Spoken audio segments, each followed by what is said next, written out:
a escudriñar la palabra, hermanos. Qué bendición que usted y yo podamos estar aquí,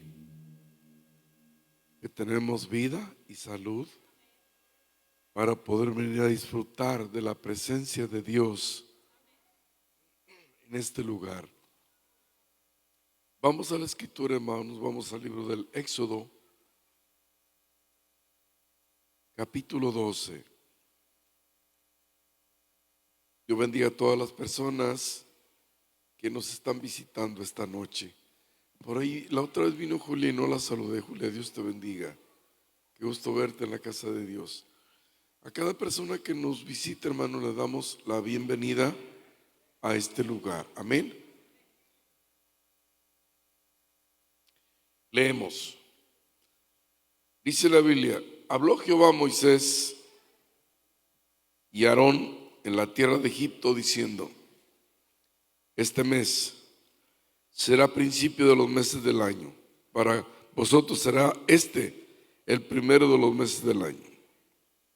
Habla a toda la congregación de Israel y diles: en el 10 de este mes, tómese cada uno un cordero, según las familias de los padres, un cordero por familia. Mas si la familia fuere tan pequeña que no baste para comer el cordero, entonces él y su vecino inmediato a su casa tomarán uno según el número de las personas, conforme al comer de cada hombre. Harás la cuenta sobre el cordero. Requisitos: el animal será sin defecto, será macho de 1 año. Lo tomarás de las ovejas o de las cabras. Lo guardarás hasta el día 14 de este mes y lo inmolará toda la congregación del pueblo de Israel entre las 2 tardes. Y tomarán de la sangre y la pondrán en los 2 postes y en el dintel en las casas en que lo han de comer. Aquella noche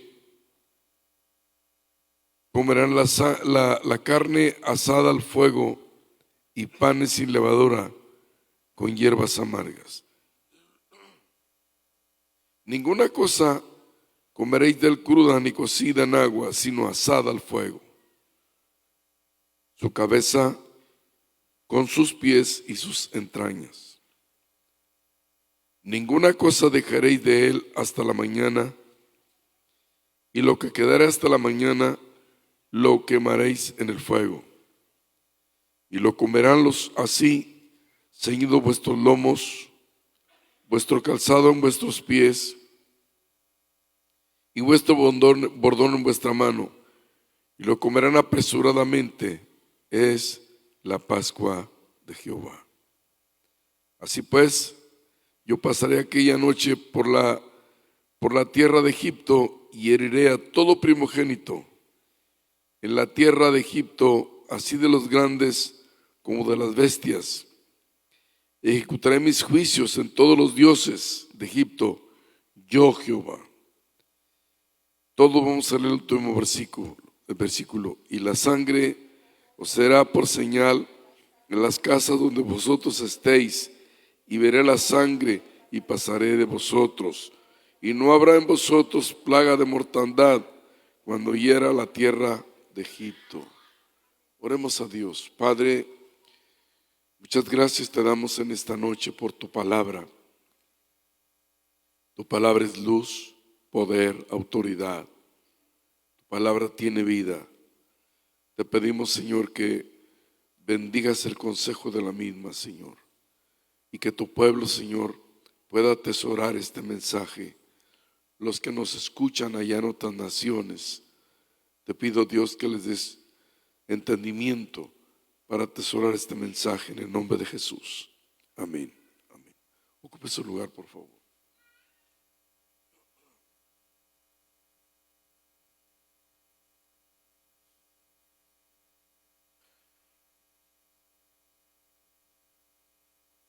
Dios había hecho con Abraham un pacto estando todavía en el desierto. Y en ese pacto Dios le dijo a Abraham que su tierra, o mejor dicho, que su gente iba a entrar a la tierra de Egipto y que ahí serían esclavos por más de 400 años. Mientras yo preparaba este mensaje, me doy cuenta de que Dios siempre tiene su programa.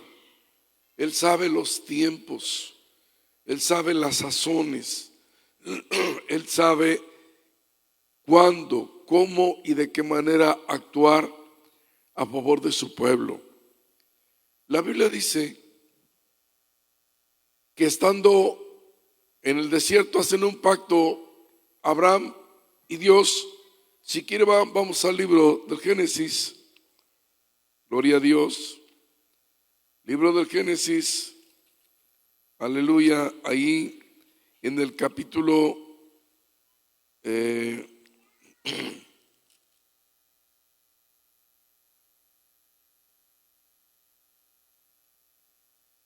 déjeme ver.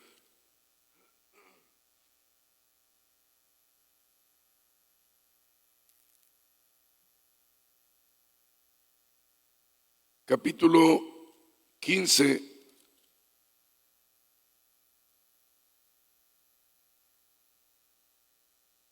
Dice la Biblia que Dios lo lleva a Abraham al desierto. Ahí estaba, pero lo saca de su tienda. Y dice el verso 5, lo llevó fuera y le dijo: mira ahora las estrellas y cuéntalas si las puedes contar. Y le dijo: así será tu descendencia. Y le creyó Abraham a Dios y fue contado por justicia. Gloria a Dios. Entonces dice el verso 13, entonces Jehová dijo a Abraham: ten por cierto que tu descendencia morará en tierra ajena, será esclava ahí, será oprimida 400 años. Pero cuando salgan de esa nación a la cual servirán, juzgaré yo, y después de esto saldrán con gran riqueza. Dios le había anunciado a Abraham que su descendencia entraría en la tierra de Egipto y que estando ahí iban a tardar más de 400 años, para ser exacto, 430 años. La Biblia dice, la palabra dice, hermanos, que estuvieron ahí todo ese tiempo, y cuando llega el momento, Dios oye el clamor de los hijos de Israel, y Dios escoge a un hombre llamado Moisés para que vaya y los liberte.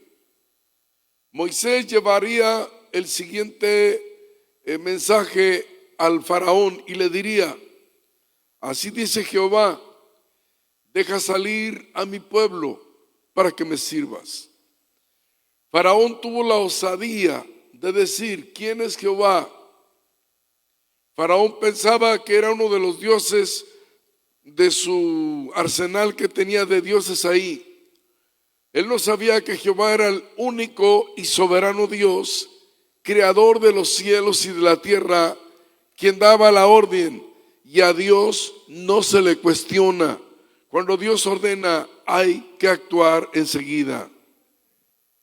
La Biblia dice, hermanos, que estuvieron ahí, gloria a Dios, esclavos ese tiempo, y ahora lo manda.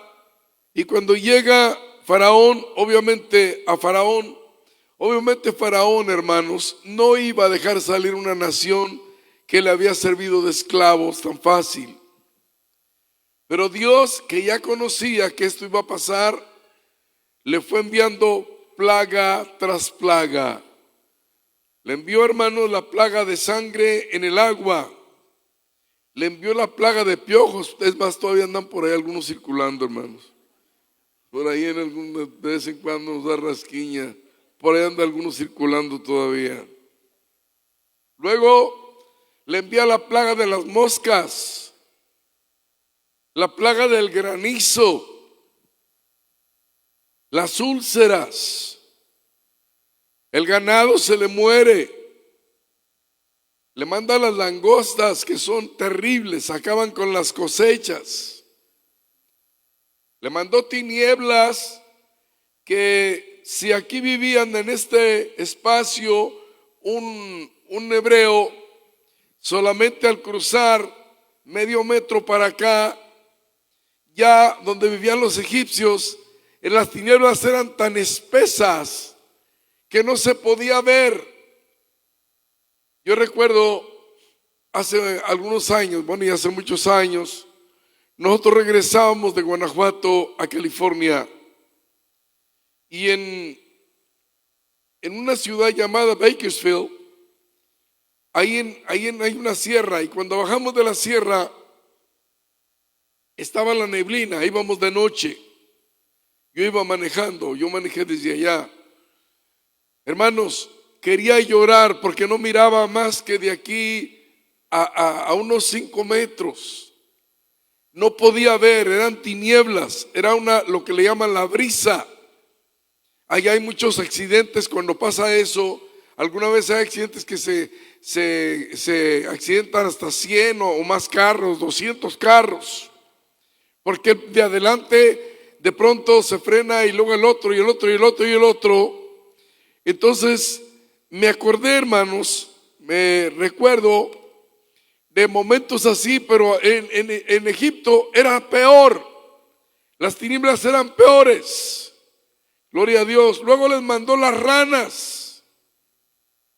Había ranas en los balcones, en la casa, en la sala, en la cocina, en el patio, en la calle, en la plaza, en los templos de los dioses egipcios. En todas partes había ranas. Y Faraón no quería dejar ir al pueblo de Israel. Oiga bien lo que le dijo Dios a través de Moisés. La orden de Dios era: deja salir a mi pueblo para que me sirva. Bastante tiempo habían estado ahí. La promesa se había cumplido y ahora había que ir a la tierra prometida, a heredar una tierra de promesa, la tierra de Canaán. Ahora, la última plaga fue la muerte de los primogénitos. Y aquí es donde entramos en el tema que yo quiero narrar esta noche. El ángel de la muerte iba a pasar por todo el territorio egipcio. Ninguna casa estaba exenta o a salvo, sino solamente las casas donde tuvieran la señal de la sangre. Quiero que mire hacia mi persona. Le dice Dios a Moisés: tienes que escoger el día 10 de este mes un cordero, y la sangre de ese cordero tenía que marcar los marcos y el dintel de la puerta, porque esa sería la señal que el ángel de la muerte no podría tocar ese hogar. Ese hogar estaría protegido por la sangre del Cordero de Dios. Denle un aplauso al Señor, hermano.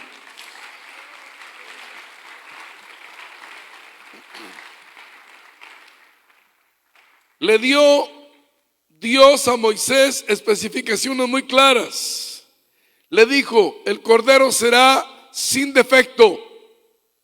Puesto que ese cordero era tipo de Cristo, no podía tener defecto alguno. el Dios que yo sirvo, el Cristo de la gloria, fue, aleluya, el rescate por la humanidad, pero no tuvo defecto, ni tuvo pecado, ni se halló injusticia en él. Por eso, si aquel cordero iba a ser tipo del Cristo que moriría más tarde, entonces tenía que ser sin defecto, tenía que ser macho, tenía que ser de 1 año. Y otra cosa, no debían de quebrar ninguno de sus huesos.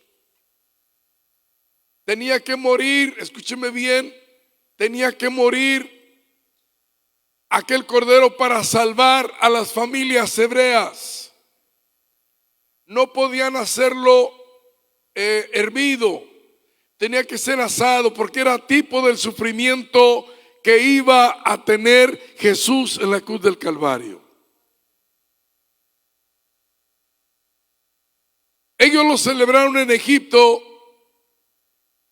con la masa que habían preparado lista para hacer todo lo que eran los panes sin levadura, pero no pudieron porque esa noche salieron de Egipto. Esa noche salían a la libertad. Qué cosa, ¿no? Que en Israel, que en Egipto estaba el pueblo escogido por Dios y que saldrían a la libertad esa noche. Porque salieron de noche, salían a la libertad, salían a heredar la tierra de promesa, salían a cumplir el propósito divino de poblar las tribus donde estaban las tribus cananeas. Y todo esto que vemos aquí en este pasaje eran sombras, tipos y figuras de lo que más tarde acontecería en Israel. En el libro de Juan capítulo 1 y versículo 29 dice lo siguiente: que Juan el Bautista, cuando ve a Jesús caminar en la ribera del Jordán, dijo: este es el Cordero de Dios que quita los pecados del mundo. Si ellos habían tenido la certeza, los hebreos, de que en Egipto la sangre les garantizaba la vida, la salud, la seguridad, ahora en el Nuevo Testamento moriría el verdadero Cordero de Dios. Quiero que entienda lo siguiente: ríos de sangre corrían. Dice el historiador Josefo que a veces de arriba de la peña donde se sacrificaban en el templo los corderos corrían hasta el arroyo de Chedrón, y eran miles y miles de litros de sangre, porque en la Pascua sacrificaban miles y miles y miles. 1500 años estuvieron celebrando esa Pascua, estuvieron inmolando corderos. Además de eso, ellos debían de comer el cordero y debían de comer hierbas amargas para que se acordaran la amargura de la esclavitud de Egipto. Pero la Biblia me dice que cuando Cristo estaba para culminar su ministerio, ya habían pasado desde entonces más de 1500 años. 1500 Pascuas habían sucedido una tras otra, en las cuales habían derramado la sangre de animalitos inocentes. Y una de las cosas que me llama la atención es que el cordero, mi suegro tenía por costumbre, él mataba para vender esos animalitos, los llevaba a la venta allá a Laredo, y cuando mataba un chivo, todo el barrio se daba cuenta. Hacían una tracalada y una gritería, pero cuando mataba un cordero no se oía nada. Tipo de Cristo que él no dijo nada, no replicó nada, no gritó, no vociferó, no maldijo. Él aguantó en la cruz, porque ahí iba a llevar, o mejor dicho, ahí llevó el pecado de todos nosotros. Denle un aplauso al Señor.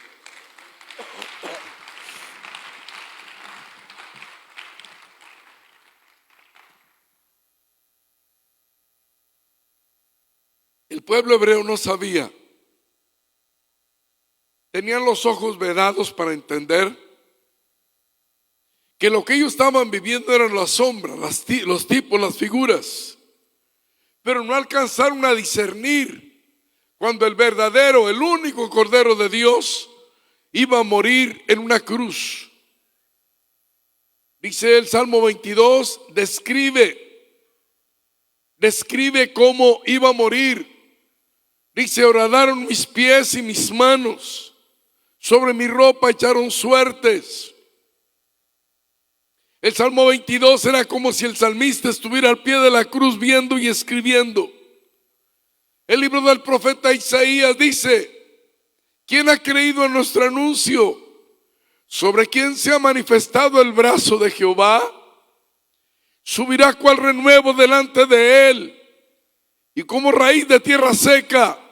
Eso dice Isaías 53. No hay parecer en él ni hermosura. Le veremos más inatractivo para que le deseemos. Y alguien dice: Cristo era feo. No, yo le digo: el feo eres tú. Él era bello, pero la paliza que le dieron lo desfiguraron. Dice la Biblia, dice la palabra: despreciado y desechado entre los hombres, varón de dolores, experimentado en quebranto, y como que escondimos de él el rostro. Fue menospreciado y no lo estimamos. Ciertamente llevó él nuestras enfermedades, sufrió nuestros dolores, y nosotros le tuvimos por azotado, por herido de Dios y abatido. Mas él herido fue por nuestras rebeliones, molido fue por nuestros pecados. El castigo de nuestra paz fue sobre él, y por su llaga fuimos nosotros curados. Denle un aplauso al Señor.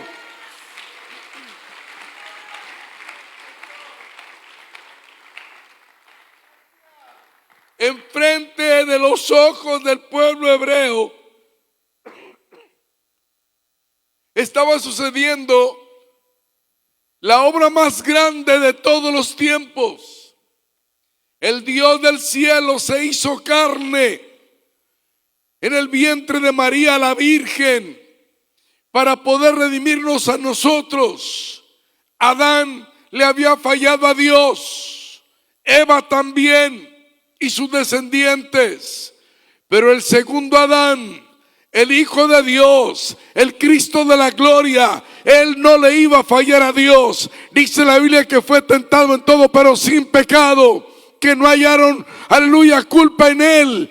Hermanos, tenía que ser inocente, tenía que ser santo para poderte dar la garantía de que tiene salvación. Si esta noche, dele fuerte el aplauso a Dios.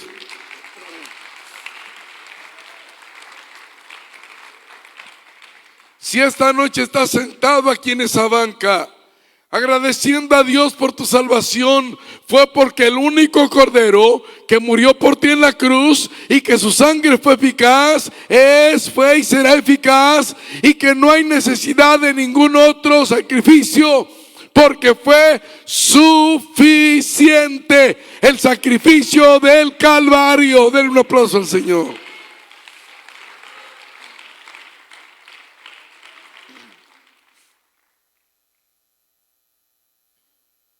Bendito sea Dios. Murió Jesús en la preparación de la Pascua entre las 2 tardes. Entre las 2 tardes quiere decir cuando después de las 3 ya eran las 2 tardes, la tarde que venía y la tarde que ya estaba yéndose. La Biblia dice que estuvo pendiente de esa cruz mientras todos se burlaban de él. Quiero que usted piense lo siguiente: tu salvación no costó una baratija, costó la sangre, la vida del hombre más santo que ha pisado esta tierra. Dele fuerte un aplauso al Señor.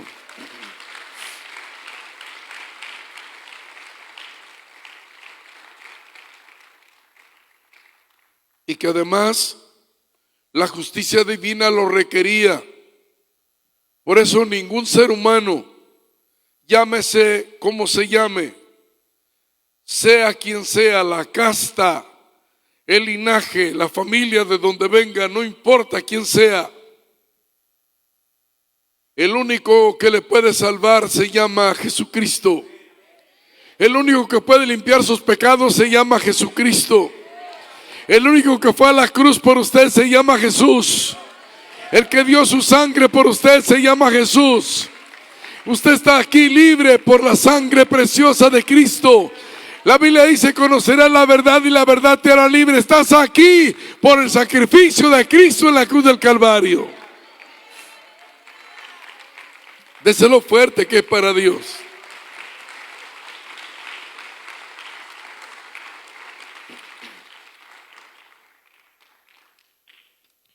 Me gusta lo que el apóstol Pedro dice acerca del Señor Jesús en el libro de los Hechos.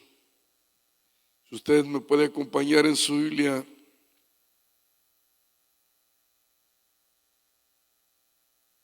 leo el capítulo 2 y verso 22 en adelante.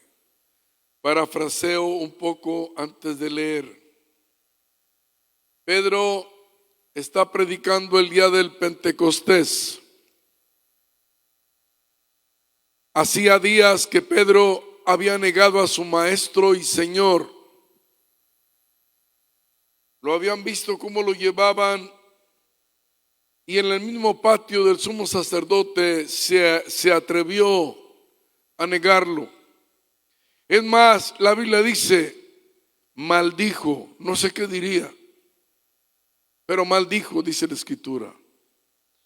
Pero ahora viene el Espíritu Santo, lo llena de poder, lo llena de autoridad, y se levanta a predicar un día del Pentecostés, 50 días después de la muerte de Cristo.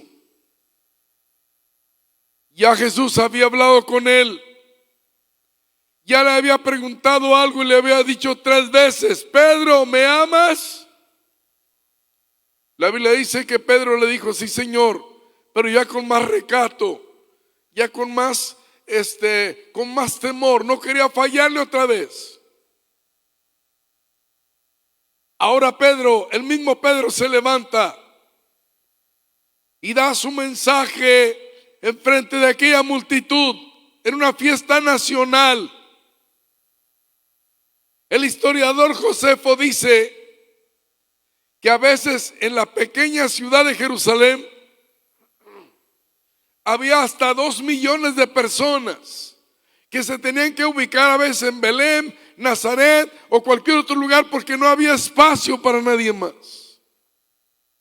En una fiesta como esa viene el Espíritu Santo y Pedro comienza a predicar, y miren lo que le dice: varones israelitas, oigan estas palabras. Jesús Nazareno, varón aprobado por Dios entre ustedes, con las maravillas, prodigios y señales que Dios hizo entre vosotros por medio de él, como vosotros mismos sabéis. Lo estaba diciendo ante un pueblo que lo conocía, que lo miraba todos los días, que tenía la evidencia, los milagros de los cojos, los ciegos, los mancos, los paralíticos, los mudos y los sordos. A ellos les estaba hablando y les dice las siguientes palabras: a este entregado por el determinado consejo y anticipado conocimiento de Dios. Prendisteis y matasteis por manos de inicuos crucificándole. Déjenme detenerme aquí, hermanos. Cuando Jesús fue aprendido en el huerto, la Biblia dice que llevó Judas una turba de soldados y de la guardia del templo, de soldados romanos. Cuando llegan donde está Jesús, en ese huerto de los olivos, y quiero hacer un paréntesis aquí, Jesús no dormía en hotel 5 estrellas. Jesús no dormía en hoteles de lujo. Él era un predicador simple, sencillo, pero poderoso. Ay de aquel que, creyéndose la última aspirina del botiquín, exige que le pongan en hotel 5 estrellas. Sí, ni a mi Señor lo pusieron. Él dormía en la tierra, debajo de un olivo, en el huerto de los olivos. Y hasta ahí fueron a buscarlo. El traidor llamado Judas. Hasta ahí fue a buscarlo, porque había llegado el momento de la redención del ser humano. Eso es lo que los discípulos no entendían, que Él debía de morir. Obviamente tenían que llorar, y llorar a lágrima viva.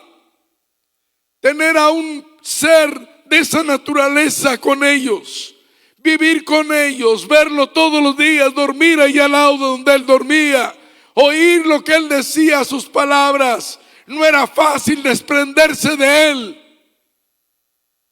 pero debía de morir para que tú tuvieras vida, y tuvieras vida en abundancia. Cristo dijo: yo he venido para que en mí tengan vida y la tengan en abundancia. Hoy yo soy libre, usted es libre, pero alguien que tuvo que pagar un precio, alguien lo tuvo que llevar a la cruz. El sacrificio más ignominioso, cruento, cruel, vergonzoso, tuvo que ir a una cruz para que tú tuvieras plenitud de vida y vida eterna. Dele fuerte el aplauso a Dios.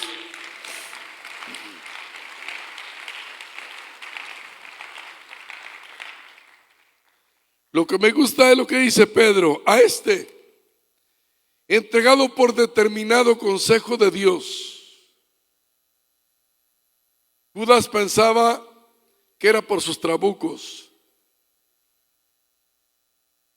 El rey pensaba que era por planes de él. Los soldados pensaban que eran por la lanza o por la espada. Ellos no sabían que era un plan perfecto de Dios, y que ellos estaban cumpliendo el propósito divino. Porque si Cristo no hubiera muerto en una cruz, usted y yo estuviéramos sumidos en las tinieblas. Quizá usted estuviera practicando algún pecado abominable, o estuviera, aleluya, ejerciendo la brujería o qué sé yo. Pero hemos sido libres por la sangre que se vertió en el madero del Gólgota, por el Cristo de la gloria que fue muerto para darte a ti vida y vida en abundancia.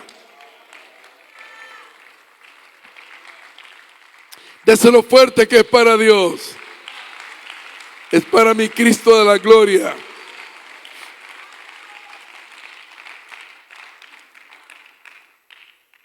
Hay gente que se creen, hermano, la última aspirina del botiquín. Yo voy a predicar solo si me rento hotel 5 estrellas y me pone sobre mi cama un ramo de rosas blancas. Poca vergüenza, de veras. Poca vergüenza. Esos no debían, hermanos, de llamarse ni predicadores. Mire, cuando Jesús predicaba, la Biblia dice que un día, a mediodía, en el sol del desierto de allá del oriente, le era necesario pasar por Samaria, porque ahí en el pozo de Jacob iba a encontrar a la mujer samaritana, le iba a dar el mensaje y ella lo iba a llevar a la ciudad. No llevaba carro con aire acondicionado, ni pidió ninguna otra cosa. Era necesario, dice la Biblia, que yo pase por Samaria, porque ahí había un alma perdida. Pedro dice a Jesús, entregado por el determinado consejo y anticipado conocimiento de Dios. ¿Lo sabía Dios? Sí. ¿Conocía a Dios paso a paso? Sí. ¿Conocía todos los sucesos como irían a suceder? Sí. ¿Le dolía al Padre que el Hijo muriera de esa manera? Sí, le dolía.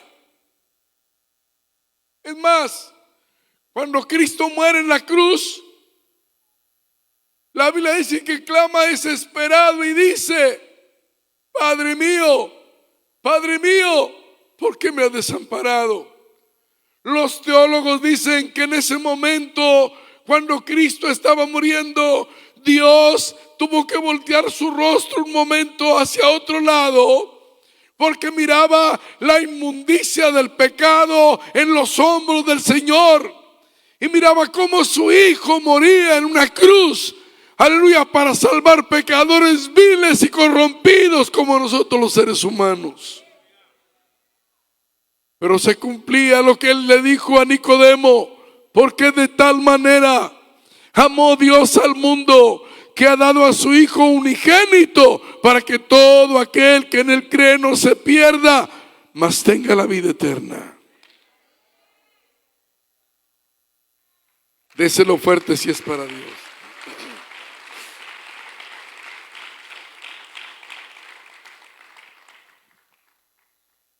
Dios lo sabía, y ellos lo entregaron, lo prendieron y lo mataron por manos de los inicuos, crucificándole. Y antes de ir al siguiente párrafo, quiero decir lo siguiente: la cruz era el sacrificio más cruel, más doloroso. Había personas que duraban semanas, días, colgados en un madero. Los calambres que les daba, la falta de oxígeno al no poder su caja torácica abrirla, al estar clavado de los pies y de las manos. Era un dolor horrible. Además, le despojaban de sus ropas y lo ponían en un callejón o en un camino donde todo el mundo pasara y lo viera, para que se burlara de él. No solamente de Cristo, de todos los que eran crucificados. Los ponían en un lugar público, en el camino más transitado, y ahí lo dejaban para que la gente, por eso la Biblia dice, pasan y menean la cabeza. Y otros decían, se salvó a otros, ¿por qué no se salva el mismo? Lo que ellos no entendían que ese era el propósito de Dios. Es más, todavía en el último instante, uno de los ladrones, dicen el buen ladrón, no, eran malandros los dos, los que estaban al lado del Señor. Estaban ahí por ladrones precisamente, por perversos. Pero uno de ellos recapacitó y le dijo al Señor: cuando vengas en tu reino te acuerdas de mí. En el capítulo 23 de Lucas y verso 43 le dice: de cierto te digo que hoy estarás conmigo en el paraíso. Era cuestión de horas, era cuestión de minutos. Por eso cuando vemos en el libro de los Hebreos y se habla de la salvación, lo que predicaba mi hermano Tomás el otro día, el escritor del libro de los Hebreos dice que cuando una persona se va al mundo, pisotea la sangre de Cristo. Se lo voy a repetir otra vez. Cuando una persona le da la espalda a Dios, pisotea la sangre de Cristo. Y se cumple lo que dice el proverbio: el perro se vuelve a su vómito. Qué feo, hermano. Y usted no ha comido, todavía peor la cosa. Y la puerca lavada se vuelve a revolcar en el cieno. Porque si una persona ha sido lavada, comprada a precio de sangre, tiene que apreciar el sacrificio que se hizo por usted en el Calvario. Dele fuerte el aplauso.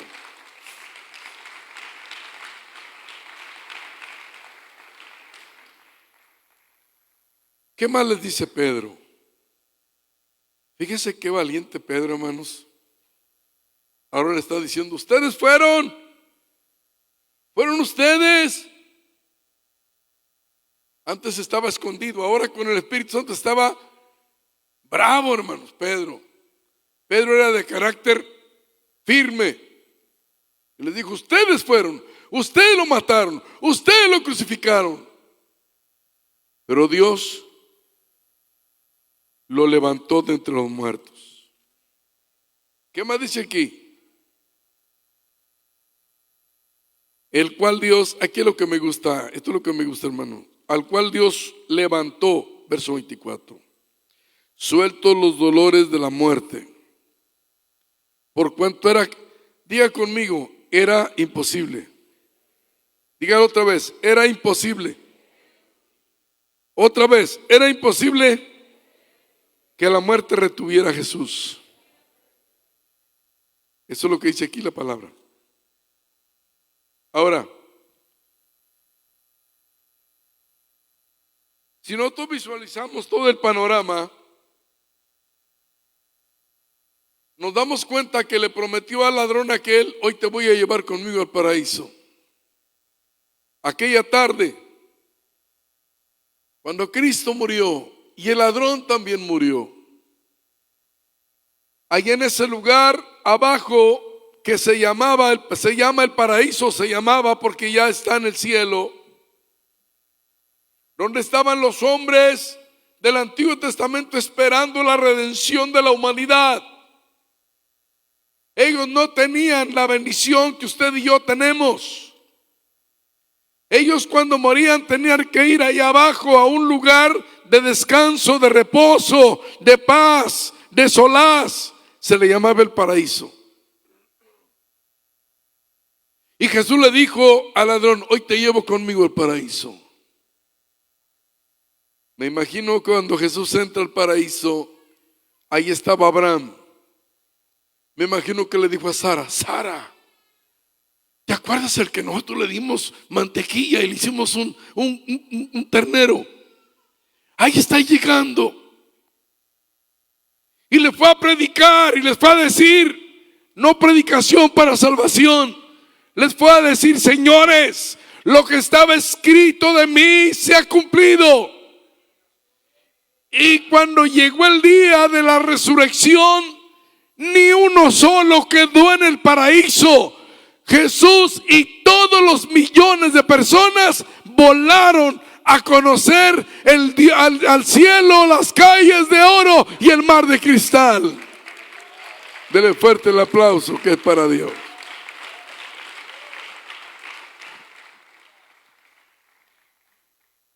Hermano, estamos en una dispensación gloriosa. Ellos tenían que esperar la muerte de Cristo. usted y yo ya tenemos que dar una mirada retrospectiva y ver, hace más de 2000 años en la cruz ya murió. Cuando usted muere o cuando Dios lo llama a su presencia, no tenemos que ir allá abajo al paraíso. Volamos ahí arriba porque el paraíso está ahora arriba, en el tercer cielo, donde las calles son de oro y el mar es de cristal. Denle un aplauso al Señor, hermano.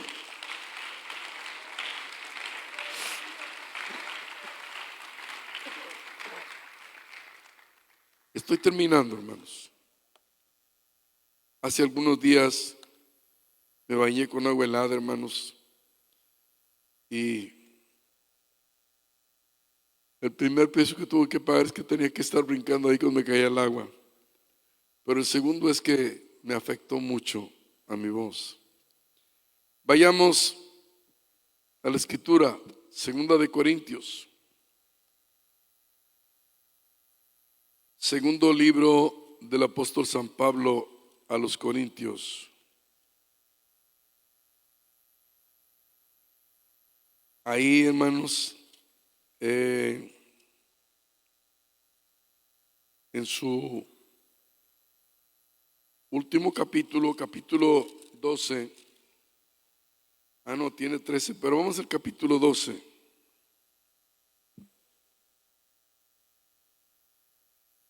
Mire lo que dice Pablo.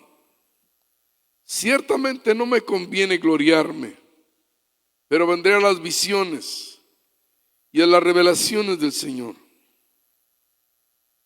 Conozco a un hombre en Cristo que hace 14 años, dice la Escritura, fue arrebatado ¿hasta dónde? ¿Hasta dónde? Hasta el tercer cielo. Y sigue diciendo, y conozco al tal hombre que fue arrebatado al paraíso. Quiere decir que el paraíso ya no está abajo, está arriba en el cielo, donde oyó palabras inefables que no les he dado al hombre expresar. Hermanos, el lenguaje del cielo, cuando usted oyó, nos cantan el 20 de gloria, ¿sabe cuál es ese, verdad? Cuando ya nos cantan el 20 de gloria, en el momento cuando dejamos aquí de respirar, cuando en el mismo instante, es instantáneo, en el instante, cuando aquí nosotros dejamos la vida, en ese mismo instante nos presentamos arriba, en el paraíso de Dios. Y allá, hermanos, dice que oyó Pablo palabras inefables. El lenguaje del cielo no es el de aquí. El lenguaje de aquí está cargado de preocupaciones, de mortificaciones y de muchas cosas. En el cielo, usted no se va a preocupar si el carro está viejo, porque allá todos son nuevos. Ni se va a preocupar si le llega la renta mañana, o la luz, o el agua. Allá no se va a escuchar, hermanos, ruidos de ambulancias, ruidos de policía. No se van a oír noticias de criminales que han matado a otros. No se va a oír que alguien murió en tal parte por un accidente. El lenguaje del cielo es distinto, muy distinto. El lenguaje del cielo está cargado de alegría, de gozo, de contentamiento. Usted no se va a preocupar nunca. Dije nunca, nunca, nunca, nunca, nunca, nunca más de ninguna cosa.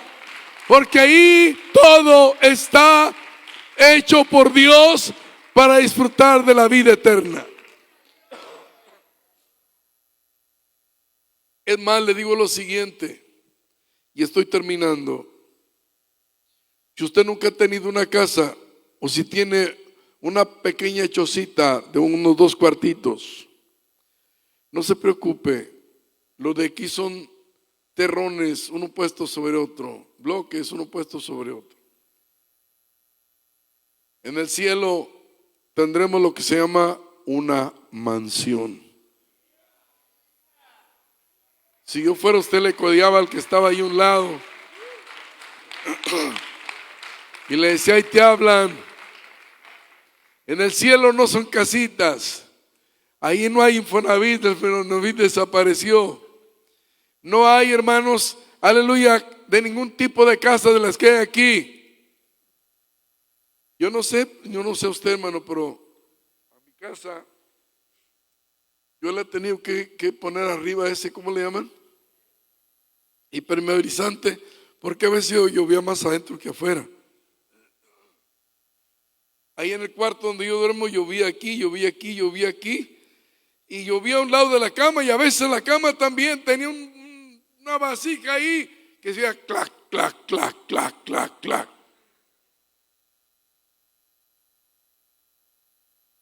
Pero ahora siempre he pensado, le digo: Señor, en el cielo tendremos una casa. ¿Qué casa?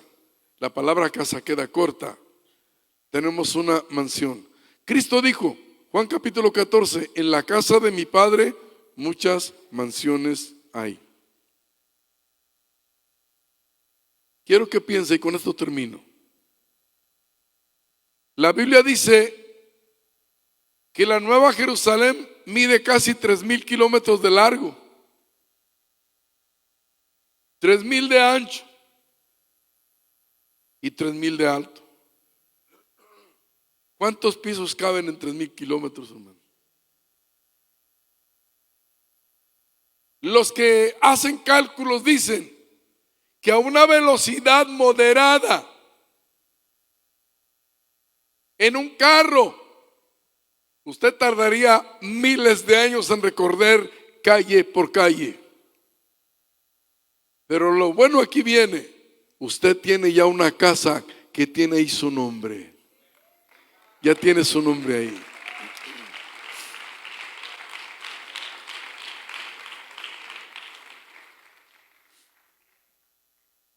Jesús dijo: en la casa de mi Padre muchas.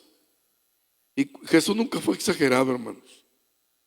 Él dijo: muchas mansiones hay. Voy a preparar lugar para ustedes. Y lo más hermoso, que ahí no vamos a necesitar luz. Cada rincón de la ciudad estará iluminado por la gloria de Dios.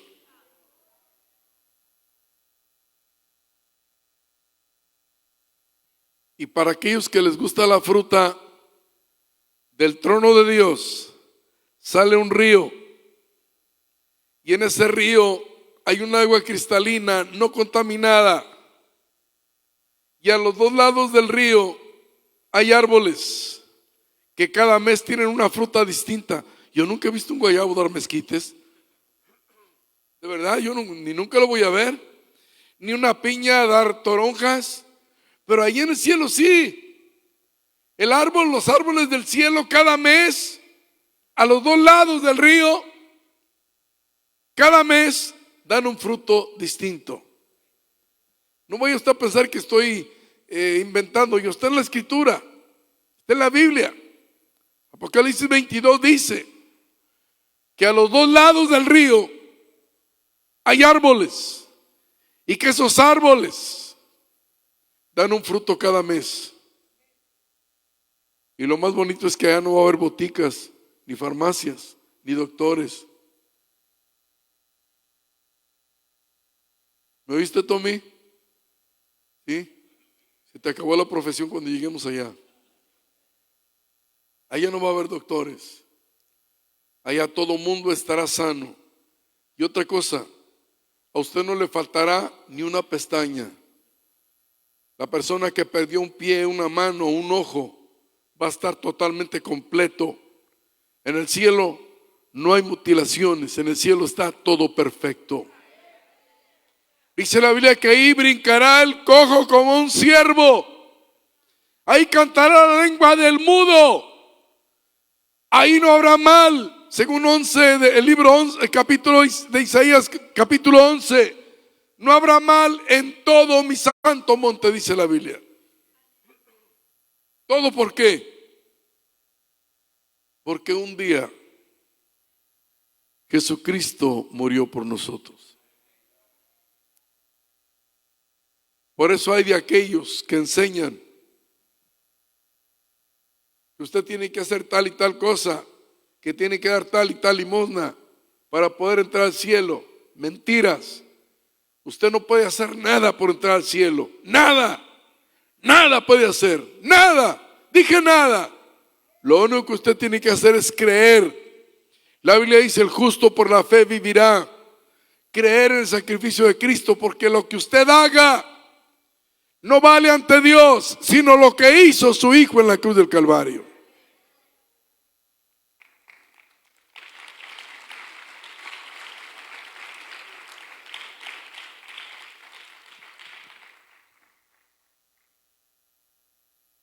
El pueblo de Israel no sabía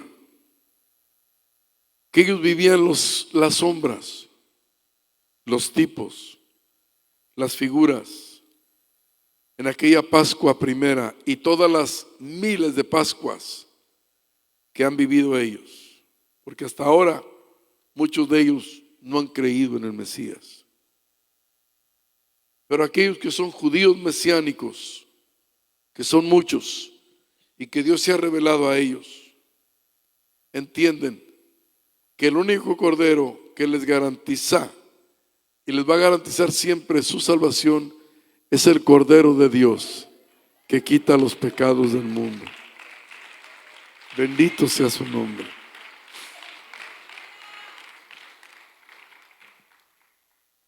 Ya para terminar, le doy otra buena noticia, hermanos. Ahí no va a haber abonos chiquitos, hermano. No le van a estar tocando la puerta. ¿Quién es? Son los aboneros. ¿Cómo dijiste? O el teléfono. Tienes que pagar. No, nada de eso. Usted va a vivir. No tiene ni idea.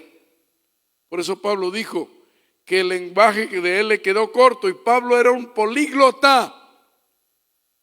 Sabía varios idiomas y no alcanzó a descifrar la grandeza de lo que vio arriba en el cielo, porque lo del cielo es grande, es bello, es maravilloso, es eterno, es para usted, es para usted y para usted y para usted. Pongámonos en pie.